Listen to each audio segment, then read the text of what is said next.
jeune homme dont on devine que le parcours a été compliqué choisit de rejoindre une communauté qui aide les toxicomanes à décrocher et à se reconstruire par, entre autres, la prière et le travail. Voilà très schématiquement le thème du nouveau film de Cédric Kahn, La prière, qui sort le 21 mars. Avec nous aujourd'hui, le réalisateur, Cédric Kahn, bonjour. Bonjour. Et puis Anthony Bajon, qui joue ce jeune homme qui s'appelle Thomas.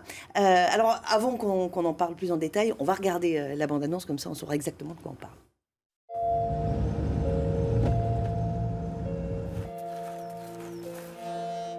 Le père François nous a dit que tu avais fait une overdose. T'inquiète pas, personne ne te juge ici. On a tous connu les mêmes choses. Je sais que c'est difficile pour toi. Arrête de me faire chier avec tes phrases! Arrête, qu'est-ce que tu vas faire? C'est quoi la chienne? C'est ta seule chance de t'en sortir. Tu triches, mon garçon.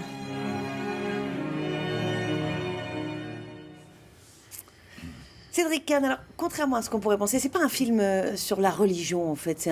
C'est un film sur le... C'est un film sur la reconstruction. Voilà, c'est vraiment un jeune homme et tous ces jeunes gens, en fait. Puis il y a des filles aussi qui trouvent le salut, mais pas seulement par la prière, aussi par l'entraide, la vie en communauté, le travail et aussi le témoignage. Voilà. C'est des rapports... Il y a plein de moments qui sont vraiment poignants, vraiment bouleversants. Hein. Ça arrive parfois, en plus, moi j'ai été parfois submergée par une émotion sans que je m'y attende. C'est des rapports qui sont sans phare, sans fioriture, il n'y a pas de... Ah ben c'est des combattants, c'est-à-dire que l'enjeu de l'histoire, c'est vraiment la survie. C'est des gens qui viennent de parcours très chaotiques et qui luttent pour vivre, tout simplement. Donc on est au-delà de la religion, en fait. C'est vraiment c'est des combattants de la vie et ils retrouvent étape par étape le goût de vivre. Anthony, dont vous jouez Thomas, c'est un personnage qui est à la fois taiseux, plein de détermination et plein de doutes. C'est compliqué, ça, à jouer, le mariage des deux.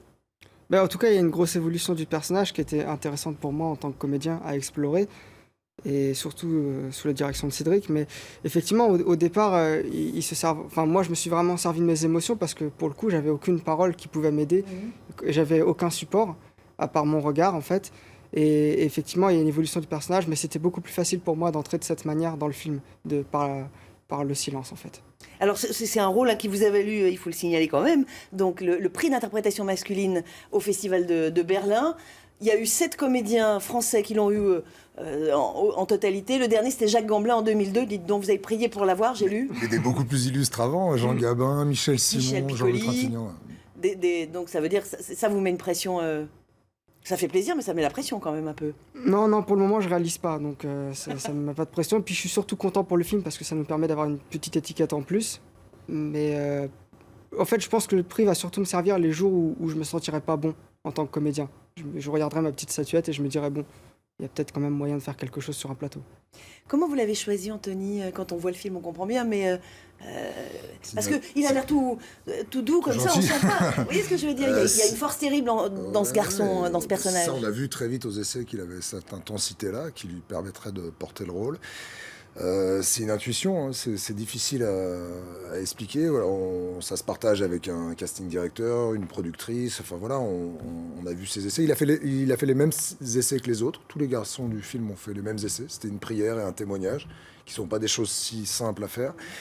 Et voilà. Et puis on cherchait aussi un garçon sur qui l'histoire de tous les autres pouvait s'inscrire. Enfin voilà, qui avait suffisamment d'épaules et de registres de jeu pour pouvoir embrasser l'histoire de tous les autres. Mais écoutez, on l'a choisi pour les raisons pour lesquelles vous l'avez vu à l'écran, quoi.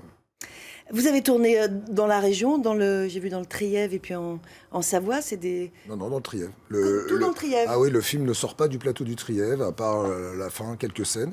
Et c'est quasiment un autre personnage du film, c'est-à-dire que c'est très... Exactement. Voilà, et puis c'est ce plateau fermé qui finalement devenait la métaphore de l'isolement, en fait, parce que surtout ces jeunes gens sont extraits de la société, en fait. Il faut qu'ils soient isolés, ça fait partie de la thérapie. Et c'est un décor magnifique parce que en même temps c'est la nature avec sa majesté et en même temps voilà, c'est hors le monde. Et puis une toute dernière question très vite, il y a Anna Chigula qu'on qu'on garde en mémoire pour tous les films de Fassbinder. Belle rencontre aussi. Ouais, c'est la guest, c'est notre invité. C'est-à-dire que le projet, c'était vraiment de faire un film avec des jeunes acteurs, pas connus. On trouvait que la prière, finalement, la foi était la star du film. Mais voilà, on s'est autorisé Anna Schygulla parce qu'il y a un rôle un peu iconique dans le film et on trouvait que voilà, son aura d'actrice rendait service au film. Parfaitement.